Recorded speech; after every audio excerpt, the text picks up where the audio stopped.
मैं डॉक्टर अनिल कुमार जैन। आज हम बात करते हैं जॉन डीवी के शिक्षा दर्शन के बारे में। तो हम सबसे पहले जानते हैं जॉन डीवी का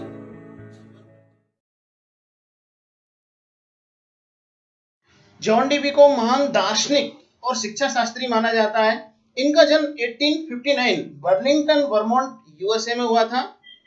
इन्होंने अपनी शुरुआती शिक्षा या हम कह सकते हैं विद्यालय शिक्षा इन्होंने बर्लिंगटन से ली थी और जो अपनी इन्होंने उच्च शिक्षा है वो वर्मोंट विश्वविद्यालय से ली थी। जॉन हॉपकिंस विश्वविद्यालय से इन्होंने अपनी पीएचडी की उपाधि ली। मिनीसोटा, मिशिगन, शिकागो विश्वविद्यालय में इन्होंने फिलॉसफी को पढ़ाया। शिकागो में प्रोग्रेसिव स्कूल की इन्होंने स्थापना की और वहीं पर इन्होंने करके सीखने सिद्धांत पर बल दिया। या हम कह सकते हैं कि शिकागो में प्रोग्रेसिव स्कूल से ही इन्होंने जो बच्चों को सिखाया वो करके सीखने के सिद्धांत के अनुसार सिखाया। 1904 में कोलंबिया विश्वविद्यालय में ये 30 वर्ष तक प्रोफेसर के पद पर रहे। डीवी के जो विचार हैं, अगर हम देखा जाए तो आधुनिक जो शिक्षा प्रणाली है उस पर उनकी एक अमिट छाप है। इन्होंने अपनी कुछ पुस्तकें हैं, democracy and education, the school of society, school of tomorrow, the school and the childs, और 1952 में इनकी मृत्यु हो गई थी। हम बात करते हैं जॉन डीवी के शैक्षिक विचारों के बारे में। जॉन डीवी ने कहा था कि किसी विचार को हमें तब तक नहीं अपनाना चाहिए या तब तक हमें ग्रहण नहीं करना चाहिए जब तक कि वह अनुभव की कसौटी पर खरा ना उतरे। जॉन डीवी कहते थे कि धर्म, ईश्वर ये अंतिम सत्य नहीं है। उन्होंने कहा कि जो भी कोई भी सिद्धांत है अगर वो कसौटी पर खरा है तो वह सत्य है, अन्यथा असत्य माना जाएगा।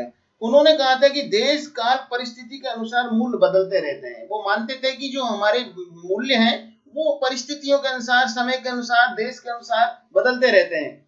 और उन्होंने ये भी कहा था कि जो हमारा सत्य है वो परिवर्तनशील होता है, सत्य एक जैसा नहीं रहता, वो बदलता रहता है। उन्होंने बताया था कि अनुभव ही ज्ञान है और ज्ञान ही अनुभव है। मतलब हम जो भी एक्सपीरियंस लेते हैं वही हमारी नॉलेज है और नॉलेज को हम कह सकते हैं कि नॉलेज एक तरह से अनुभव पर ही आधारित होता है। उन्होंने बताया था कि अगर क्रिया के दौरान अगर कोई बाधा उत्पन्न होती है तो जो हमारे विचार हैं उनमें एक उत्तेजनशीलता उत्पन्न होती है और वही उत्तेजनशीलता हमें उस क्रिया को सही तरह से कराने के लिए प्रेरित करती है। उन्होंने एक महत्वपूर्ण सिद्धांत दिया था, शिक्षा का एक त्रिध्रुवीय एक मॉडल दिया था। उन्होंने बताया था कि शिक्षा एक त्रिध्रुवीय प्रक्रिया है जिसमें छात्र, अध्यापक और पाठ्यक्रम समाहित होता है। ये थे जॉन डीवी के शैक्षिक विचार। डीवी के अनुसार शिक्षा के उद्देश्य। जॉन डीवी के अनुसार पहला उद्देश्य था बालक का सर्वांगीण विकास करना। जॉन डीवी का जो शैक्षिक उद्देश्य था वो यही था कि बालक का सभी तरह का विकास हो, ऑलराउंड डेवलपमेंट हो, उसका नैतिक विकास हो, सामाजिक विकास हो, शारीरिक विकास हो, मानसिक विकास हो, या हम कह सकते हैं सामाजिक विकास हो, संवेगात्मक विकास हो। मतलब एक तरह से ऑलराउंड डेवलपमेंट चाहते थे, ऐसी शिक्षा हो। उनकी शिक्षा का उद्देश्य यही था। दूसरा था बालक का सामाजिक विकास। जॉन डीवी का जो शिक्षा दर्शन है वो यही चाहता था कि बालक का सामाजिक विकास हो ताकि वो समाज में रह करके अपने आप का समायोजन कर सके। तीसरा था बालक को महत्वता। जो भी ये प्रयोजनवादी थे या हम कह सकते हैं जॉन डीवी एक प्रयोजनवादी थे, वो प्रयोजनवादी मानते थे कि बालक को इंपॉर्टेंस दिया जाए क्योंकि बालक ही अपने आदर्शों और मूल्यों का निर्माण स्वयं कर सकता है। अगला है गत्यात्मक निर्देशन। शिक्षा ऐसी हो कि जो बच्चे को गतिशील प्रदान करे या बच्चे के अंदर एक गतिशीलता लाए, एक ऐसा निर्देशन होना चाहिए। ये थे इनके शैक्षिक उद्देश्य या शिक्षा के उद्देश्य। डीवी ने शिक्षा के उद्देश्यों के आधार पर ही शिक्षा का पाठ्यक्रम निर्धारित किया। उन्होंने शिक्षा के पाठ्यक्रम को दो भागों में डिवाइड किया, मनोवैज्ञानिक और सामाजिक। मनोवैज्ञानिक के आधार पर यह था कि जॉन डीवी चाहते थे कि बच्चे की जो मूल प्रवृत्तियां हैं या उसकी जो शक्तियां हैं उसी के आधार पर ही पाठ्यक्रम निर्धारित किया जाना चाहिए, जिसमें उसकी रुचियां, उसकी इंडिविजुअल डिफरेंस, उनकी विभिन्नताएं, उनकी इच्छाएं, आकांक्षाएं, इस आधार पर पाठ्यक्रम निर्धारित किया जाना चाहिए। दूसरा था सामाजिक। सामाजिक इसलिए क्योंकि बच्चा समाज का अंग होता है, समाज का एक हिस्सा होता है और समाज में रहता है, तो सामाजिक आवश्यकताओं के आधार पर भी पाठ्यक्रम निर्धारित किया जाना चाहिए ताकि वह समाज में रह करके समायोजन कर सके और सामाजिक गतिविधियों को अच्छे से निभा सके।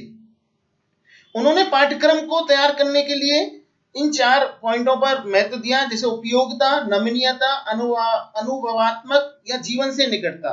उपयोगिता का मतलब है कि पाठ्यक्रम ऐसा होना चाहिए जो कि बच्चे के जीवन से उपयोगी होना चाहिए, बच्चे के लिए उपयोगी होना चाहिए। उसमें ऐसी चीजें हों जो बच्चे की स्टेज के हिसाब से, बच्चा जिस अवस्था में है उस हिसाब से वो उपयोगी होना चाहिए। दूसरा नमनीयता। नमनीयता का मतलब है एक तरह से कि पाठ्यक्रम इतना ज्यादा कठोर नहीं होना चाहिए, उसमें फ्लेक्सिबिलिटी होनी चाहिए। मतलब पाठ्यक्रम इतना प्रेशराइज नहीं होना चाहिए कि यही होना चाहिए, नो, उसमें एक फ्लेक्सिबिलिटी होनी चाहिए। तीसरा है अनुभवात्मक, कि जो पाठ्यक्रम है वो अनुभव पर आधारित होना चाहिए, जिससे बच्चे कुछ अनुभव प्राप्त कर सकें, कुछ करके सीख सकें। इस आधार पर पाठ्यक्रम का निर्माण किया जाना चाहिए। और अगला पॉइंट है जीवन से निकटता, कि जो पाठ्यक्रम है वो हमारे जीवन से संबंधित होना चाहिए, ऐसा होना चाहिए जो हमारे जीवन में उपयोगी हो। जो भी चीज हम पढ़ रहे हैं या जो भी चीज बालक प्राप्त कर रहा है, सीख रहा है, वो उसके जीवन में आगे काम आए, जीवन से निकट हो या जीवन में उपयोगी हो। ये था इनका पाठ्यक्रम। आगे हम बात करते हैं जॉन डीवी के अनुसार अनुशासन व्यवस्था क्या थी। वो परंपरागत धारणा के विरोधी थे। वो विद्यालय में जो बच्चों को कृत्रिम अनुशासन दिया जाता है उसके भी विरोधी थे। वो मानते थे कि बच्चे को अनुशासन के रूप में एक सामाजिक अनुशासन दिया जाना चाहिए। बच्चे को एक ऐसा सोशल एक डिसिप्लिन निर्धारित किया जाना चाहिए कि बच्चा विद्यालय में रह सके और एक जनतंत्रीय रूप से या एक स्वतंत्रता पूर्वक अपने कार्यों को कर सके। वो कृत्रिम अनुशासन के विरोधी थे और सामाजिक अनुशासन के पक्षधर थे। विद्यालय में अनुशासन का अर्थ या वो हम कह सकते हैं कि वो सामाजिक अनुशासन को ही मानते थे। ये था इनका विधियां। शिक्षण विधियों में जॉन डीवी ने माना कि ऐसी शिक्षण विधियां होनी चाहिए जो कि बच्चे को कुछ करके सीखने पर ज्यादा बल दें। उन्होंने परंपरागत शिक्षण विधियों का विरोध किया। वो मानते थे कि बच्चा ऐसा कुछ करके सीखे, खुद करे, ऐसी शिक्षण विधियों पर ज्यादा जोर दिया, क्योंकि इन्होंने माना कि बच्चे जब सामूहिक रूप से एक साथ रहेंगे, एकता पे भी इन्होंने ज्यादा बल दिया। बच्चे एक होकर के साथ में रह करके सीखेंगे तो उन्हें एक नई, उनके अंदर एक नई क्रिएटिविटी उत्पन्न होगी। वो स्व अनुभव द्वारा सीखना, मतलब बच्चे स्वयं के अनुभव से सीखें, कुछ भी करें स्वयं के अनुभव से करें। अगर वो स्वयं के अनुभव से करेंगे तो उनका जो ज्ञान है वो ज्यादा स्थायी रहेगा। खोज करके सीखना, वो बच्चे के अंदर एक खोज प्रवृत्ति को लाना चाहते थे कि बच्चे स्वयं खोज करेंगे तो और ज्यादा अच्छे से सीख सकेंगे। उसमें उनकी एक रुचि भी आएगी जो उनको आगे की ओर प्रेरित करेगी। प्रयोग करके सीखना, वो प्रयोग करके सीखने पर भी ज्यादा बल देते थे कि बच्चे खुद प्रयोग करेंगे तो अच्छे से सीख पाएंगे। और योजना पद्धति, उनके अनुसार जो योजना पद्धति है, एक प्रोजेक्ट मेथड को ज्यादा बल दिया गया था। ये थे इनके अनुसार कुछ शिक्षण विधियां। आगे बात करते हैं जॉन डीवी के अनुसार शिक्षक, शिक्षक की क्या भूमिका है और शिक्षक में क्या क्या गुण होने चाहिए ये बताया है। उन्होंने बताया कि शिक्षक जो है वो पृथ्वी पर एक ईश्वर का प्रतिनिधि है या ईश्वर का एक प्रतिनिधि के रूप में है। शिक्षक प्रजातांत्रिक निदेशक है, सामाजिक वातावरण के निर्माता के रूप में है, शिक्षक एक कुशल तक्षक के रूप में। ये जॉन डीवी ने शिक्षक को संज्ञा दी है। उनके अनुसार शिक्षक के अंदर कुछ गुण होने चाहिए, जैसे कि वो बुद्धिमान होना चाहिए, प्रजातांत्रिक निदेशक, मतलब लोग बच्चों को वो गाइड करे ठीक प्रजातांत्रिक तरीके से, ना कि एक प्रेशराइज तरीके से उनको गाइड करे।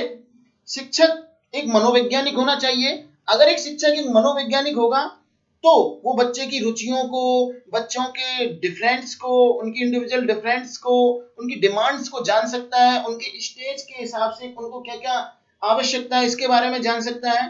तो उन्होंने बताया कि शिक्षक एक मनोवैज्ञानिक के रूप में होना चाहिए।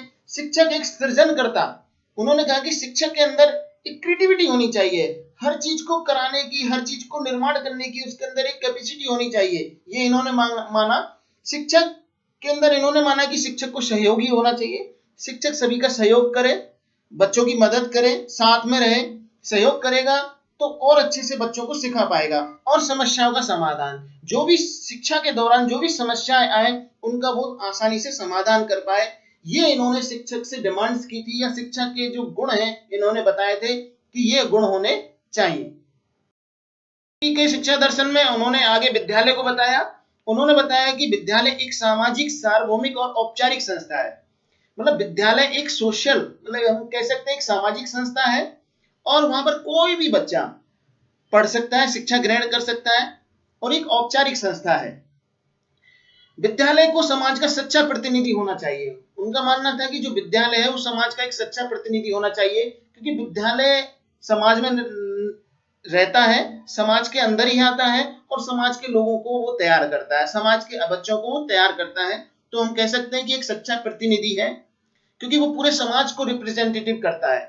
अगर एक समाज अच्छा है तो हम कह सकते हैं कि उस समाज में जो विद्यालय है वो भी बहुत अच्छा होगा।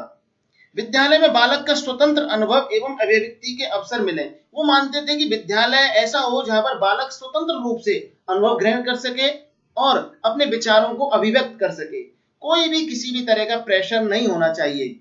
उन्होंने बताया था कि विद्यालय एक घर के समान होना चाहिए, और वहां पर बच्चों को प्यार मिलना चाहिए, उनके आत्मीयतापूर्ण व्यवहार होना चाहिए, और उन्हें वहां पर किसी भी तरह का कोई भी भय नहीं रहना चाहिए। या हम कह सकते हैं कि विद्यालय भय मुक्त होना चाहिए। ये इन्होंने विद्यालय के बारे में बताया। दोस्तों, ये था जॉन डीवी का शिक्षा दर्शन। मुझे आशा है आपको अच्छा लगा होगा। फिर मिलते हैं एक नए टॉपिक के साथ। नमस्कार।